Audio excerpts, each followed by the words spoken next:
বর্তমান সরকার নিরপেক্ষ ভূমিকায় রেখে বা থেকে নির্বাচনের দিকে আগাচ্ছে কিনা? ধন্যবাদ আপনাকে শারমিন এবং সহ-আলোচক দুদু ভাইকে সালাম শুভেচ্ছা।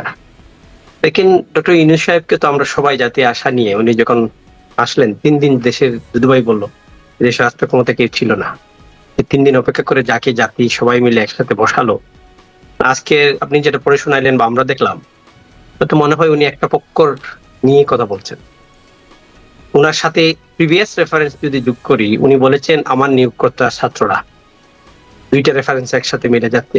তাহলে কোনো ব্যক্তি যদি যারা নতুন রাজনৈতিক দল গঠন করবে ওনাদেরকে উনি এনকারেজ করেন, আবার ওরা ওনার নিয়োগকর্তা হয়, তাইলে সেই ব্যক্তির অধীনে আগামী দিনে একটা নিরপেক্ষ, সুষ্ঠু এবং লেভেল প্লেইং ফিল্ড নির্বাচন হবে। এটা একটা সন্দেহ আমাদের মনে রাজনৈতিক দলে ঢুকবে না, সাধারণ মানুষের ঢুকবে না। বাংলাদেশের মানুষের কাছে উনি দুইটা রাস্তার মধ্যে একটা রাস্তা চয়েস করে নিতে হবে।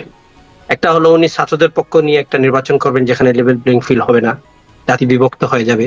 আরেকটা হলো একটু সুষ্ঠু নির্বাচন করার জন্য সমস্ত রাজনৈতিক স্টেক হোল্ডারদের সাথে বসে রাজনৈতিক দল করুক ছাত্ররা, আমরা সাধুবাদ জানাই, কোনো অসুবিধা নেই, রাজনৈতিক দল গঠন করার অধিকার সবার আছে। কিন্তু সেটা যেন কিংস পার্টি রাষ্ট্র ক্ষমতার থেকে সরকারের সুযোগ সুবিধা ভোগ করে, উনি নিজেই বলেছেন একটা সিট পাবে না, ওরা বলছে জানে। 23 বছর পর পাকিস্তানের ইমরান খান কিন্তু রাষ্ট্র ক্ষমতা আসছিল রাজনৈতিক দল গঠন করে। বিএনপি 45-47 বছর পুরনো রাজনৈতিক দল, জাতীয় পার্টি 40 বছর পুরনো রাজনৈতিক দল। রাজনৈতিক দল ওভারনাইট তৈরি করে রাষ্ট্র ক্ষমতায় আসা এই সাউথ এশিয়া ইতিহাসে তো তাড়াতাড়ি হওয়া সম্ভব না। মানুষ জানতে হবে, সবাই জানে ওনারা নেতা, কিন্তু ওনাদের দল, ওনাদের প্রতীক, ওনাদের কি ভীষণ কি করবেন সব নিয়ে। তারপরেও যদি জনগণ ওনাদেরকে নিরপেক্ষ নির্বাচনের মাধ্যমে ভোট দিয়ে সংসদে দেয়, আমাদের তো কোনো আপত্তি নাই। কিন্তু সেই নির্বাচনটা কার মাধ্যমে, কোন ইলেকশনের মাধ্যমে, কোন পুলিশের মাধ্যমে, কোন কেয়ারটেকার গভর্নমেন্টের মাধ্যমে, কোন অন্তর্বর্তী সরকারের মাধ্যমে আমরা করব? আমরা রাজনৈতিক দলগুলো তো সন্দিহান। ওনার বক্তব্য থেকে বিএনপির মতো স্টেক হোল্ডার, সবচেয়ে বড় স্টেক হোল্ডার সন্দিহান, আমরাও সন্দিহান। কাদের আগেই বলেছেন যে আমাদের সন্দেহ রাখছে এই সরকার দেশকে আরো 2 ভাগে বিভক্ত করতে চাচ্ছেন। তাহলে আগামী দিনে স্টেক হোল্ডার যারা, তারা ভার্সাস কি ছাত্ররা দুইটা 2 ভাগে বিভক্ত হয়ে যাবে? আর সেই বিভক্তের পার্টটা কি ইনসাফ নিচ্ছেন? এটা আমাদেরকে জানতে হবে। দেশের ইকোনমির অবস্থা কি? আপনার ICGS আপনি দেখেছেন, তারা বলেছে বাংলাদেশ ইউনিসের হানিমুনের পিরিয়ড শেষ। নট অনলি দ্যাট শারমিন, এমন কয়েকটা দেশের সাথে নাম উল্লেখ করেছে, সুদান, ইউক্রেন, সিরিয়া, ইসরায়েল, ফিলিস্তিন, কলম্বিয়া, উত্তর কোরিয়ার মতো দেশের সাথে আমাদের নিয়ে যাচ্ছে। কেন? কারণ প্রতিদিন ছিনতাই হচ্ছে, প্রতিদিন রাস্তা ব্লকেড হচ্ছে, প্রতিদিন পুলিশ কাউকে ধরছে না, পুলিশ কাউকে ধরার জন্য যায়ও না। শুধু যায় কাকে জানেন? রাজনৈতিক বাণিজ্য মামলা যাদের হয়। আমি আপনার সামনে বসা অজস্র চক্ষু করেছি, সংসদেও যাই নাই 15 বছরে। আমার নামে একটি মামলা হয়েছে গত সপ্তাহে, আমি 3 নম্বর আসামি। শেখ হাসিনা 1, 2 অবাধের কাদের, আমি 3, 4 সজীবাদের জয়, 5 স্বরাষ্ট্রমন্ত্রী, 6 আপনার স্থানীয় সরকার মন্ত্রী, 7 নিক্সন চৌধুরী, 8 আপনার আরাফাত। এটা কিসের জন্য বলেন তো আপনি? এটা কে দেখছে? দেখার কেউ নাই। অন্তর্বর্তীকালীন সরকারের উপদেষ্টা, ল উপদেষ্টা, আইন উপদেষ্টা নিজে বলেছেন এখন যারা এগুলো মামলা করবে তাদেরকে ধরে উল্টা মামলা দেওয়ার জন্য। স্বরাষ্ট্র উপদেষ্টা বলেছেন, অত্যন্ত ইনকম্পিটেন্ট একটা লোক এই কেয়ারটেকার গভর্নমেন্টের স্বরাষ্ট্র উপদেষ্টা, উনি বলেছেন আমরা পুলিশকে নির্দেশ দিয়েছি এই ভুয়া মামলাগুলো যেন যারা দিচ্ছে তাদেরকে ধরার জন্য। কে ধরবে? কাকে ধরবে?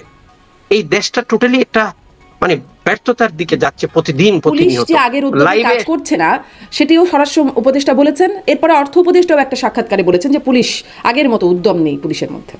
শারমিন, চিটাগাঙ্গে বাইজিদ বুস্তামি থানার ওসিকে লাইভে এসে একজন সন্ত্রাসী বলেছে তোকে আমি পিটাবো। এটা নিশ্চয়ই আপনার কাছে আছে, ডে বিফোর ইয়েস্টারডে এটা লাইভে এসে বলেছে আমি তোরে পিটাবো। সেই জায়গায় যদি এখানে আমরা কোনো ব্যবস্থা না নিতে পারি, আইন শৃঙ্খলা সবচেয়ে বড়, আপনি যে দেশে আছেন, আইন শৃঙ্খলা যদি একটা দেশে ঠিক মতো না চলে তাহলে সেই দেশই ফেইল স্টেট হতে যায়। আমরা রাজনৈতিক দল তা চাচ্ছি না তো। এই দেশটা আমাদের সকলের, এই দেশটা আমরা যারা রাজনৈতিক দল আছি, সাধারণ মানুষ, জনগণ, সাংবাদিক সবাই মিলে এই দেশটাকে আমরা ভালোবাসি। রাজনৈতিক প্রতিপক্ষ গণঅভ্যুত্থানের মাধ্যমে একটা দেশ গিয়েছে তাই বলে এই না আপনি নারী বিদ্বেষী হয়ে যাবেন, ফুটবলারদের আপনার ফুটবল প্রোগ্রাম বন্ধ করে দিবেন। এই প্রসঙ্গগুলোতে আমি আসবো জনাব এটিউ তাজুর রহমান, এই প্রসঙ্গগুলোতে আমি একটু আলাদা করে আসবো। প্রশাসনের বা পুলিশের যে উদ্যমের অভাব সেটি নিয়েও আমি জনাব শামসুজ্জামান দুদু আপনার কাছ থেকে শুনতে চাইবো। তবে তার আগে যেটি নিয়ে আমি আসলে শুরু করলাম কথাটা, যে আপনারা তার মানে যেটি আপনার কথা থেকে বুঝতে পারছিলাম যে আপনারা এখনো আস্থা রাখতে চান এবং সামনে পরিষ্কার করতে হবে বলছেন। আপনারা ফেব্রুয়ারি থেকে কর্মসূচি, বিভিন্ন কর্মসূচি আপনাদের স্থায়ী কমিটির বৈঠকে আলোচনা হয়েছে বলে গণমাধ্যমগুলোতে খবর এসেছে, এবং আপনারা সুষ্ঠু ভোট, গণতন্ত্র, দ্রব্যমূল্যের ঊর্ধ্বগতির প্রতিবাদ, এই সব দাবিকে সামনে রেখে আপনারা মাঠে নামার পরিকল্পনার কথা জানাচ্ছেন। কীরকম কর্মসূচি আপনারা করবেন, এবং মানে নিরপেক্ষ সরকারের যে বিষয় নিয়ে আপনিও বলছিলেন যে একটা বিতর্ক উঠেছে, এই প্রসঙ্গেও আপনাদের কোনো অবস্থান থাকবে কিনা এই কর্মসূচির মধ্যে? এই কর্মসূচির মূল লক্ষ্যটা হচ্ছে মানুষ তার নিজস্ব পছন্দের প্রার্থীকে যেন ভোট দিতে পারে, একটি নির্বাচিত সরকার যেন রাষ্ট্র পরিচালনায় অংশগ্রহণ করতে পারে।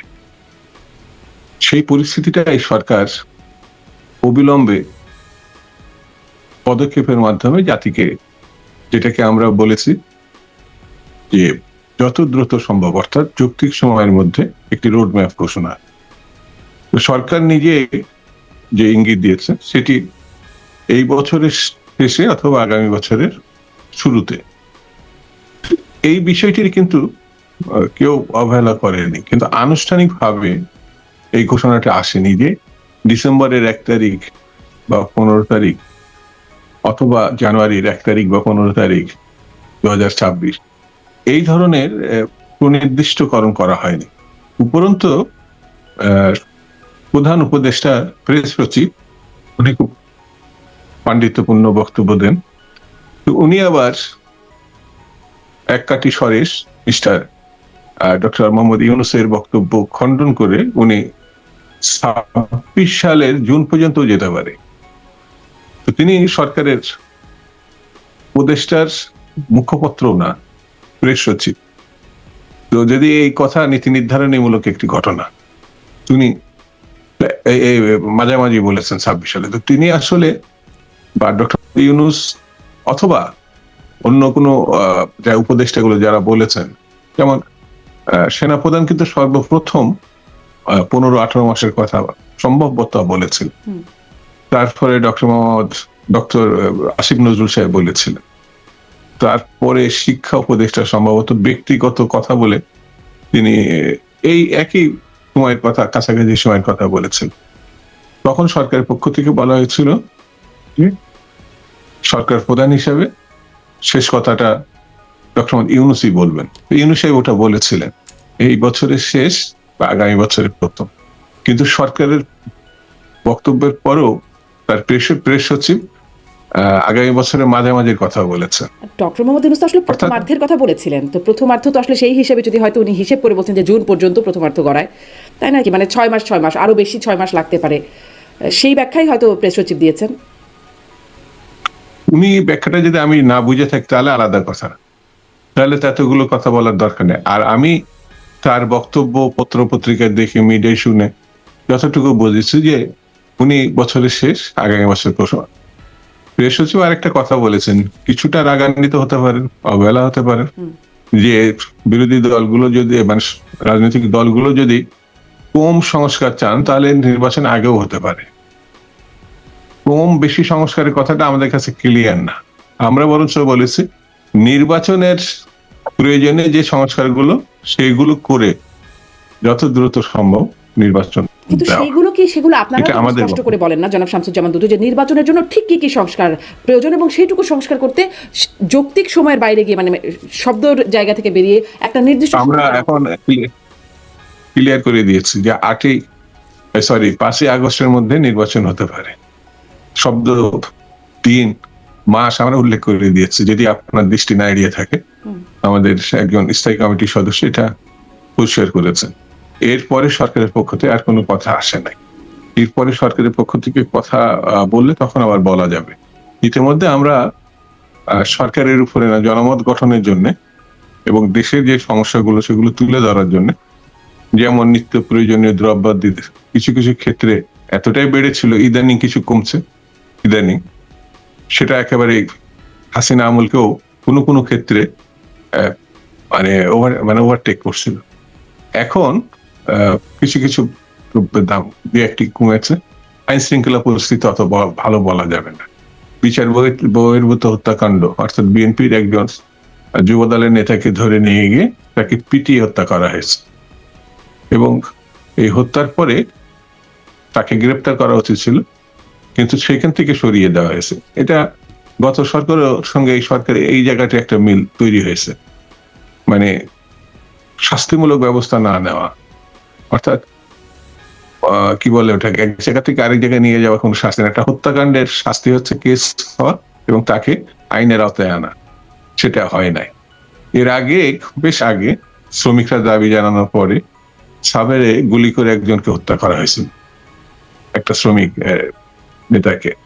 তো স্বাভাবিক কারণে মানে এই ঘটনার মানে খুব স্বাভাবিক ঘটনা বলা যাবে না। দাবি উত্থাপন করলে ষড়যন্ত্র, এটা ঠিক না। যেমন মাদ্রাসা শিক্ষকরা তাদের কথা বলতে আসার পরে তাদের যেভাবে বেধড়ক পিটানো হয়েছে, এটা স্বাভাবিক না। যদি তার পরের দিনই তাদের দাবিগুলো কিভাবে মানা হবে সেটা আবার বলা হয়েছে পর্যায়ক্রমে তাদের দাবিগুলো। তো অনেকটা মানে জুতো মেরে গরুদানের মতো পিটালাম, আবার পরের দিনই মেনেও নিলাম। তো পিটানো কি ঠিক হয়েছে না বেঠিক, এটা সরকারের বলা উচিত ছিল, দুঃখ প্রকাশ করা উচিত ছিল, সেটা তারা করে নাই। আমার কাছে মনে হচ্ছে যে 16 বছর 17 বছরের যে ঘটনা, সেই ঘটনাটা হয়তো এই সরকার বুঝতে ব্যর্থ হয়েছে, এবং ব্যর্থ হওয়ার পরে তার যে সিদ্ধান্ত নেওয়ার দরকার ছিল সেটি সে নিতে দ্বিধান্বিত, অথবা অন্য কোনো ভাবনা তাদের মধ্যে থাকতে পারে।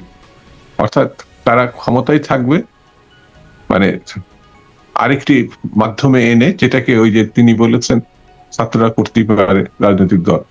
আমার কাছে মনে হয়েছে যে কেউ রাজনৈতিক দল গঠন করতে পারে, কিন্তু যে কোনো 69, 90 গণঅভ্যুত্থান পরে ছাত্ররা শিক্ষাঙ্গনে ফিরে গেছিল। এখন ছাত্ররা যারা ইন্টারমিডিয়েট পাস করে নাই অথবা স্কুলের ছাত্র, যে কারণে সম্ভবত অপ্রাপ্ত বয়স্কদের ভোটার করার জন্য এখনো যে আইন আছে, সেই আইন অনুযায়ী 17 বছরের ভোটার হতে পারে না। কিন্তু ডক্টর ইউনূস সাহেব 17 বছরের নামাতে চেয়েছেন, 21 বছরে প্রার্থী করতে চেয়েছেন, যখন ইউনিভার্সিটিতে থাকার কথা। তো ইউনিভার্সিটি ছেলেকে হয়তো 3 জনকে দেখে ডক্টর মোহাম্মদ ইউনূস সাহেব উৎসাহিত হয়েছেন। তা আমার কাছে মনে হয়েছে ডক্টর ইউনূস সাহেব আরেকটু এগোলে পরে ভালো করে, তিনি তার পদ থেকে পদত্যাগ করে একজন 17 বা 21 বছরের কাউকে প্রধান উপদেষ্টা করলে এটা একটা নজির হতে পারে। তিনি এইদিকে হাঁটতে পারতেন, তাহলে বোঝা যায় যে তিনি যা বলছেন তিনি তা মানেন। 84 বছরের একজন বৃদ্ধ বলবো কিনা আমি জানি না, সে তার পদ অলংকৃত করে অন্যদেরকে অন্যভাবে ব্যবহার করে, এটা বোধহয় স্বাভাবিক না, সুস্থতার লক্ষণও না।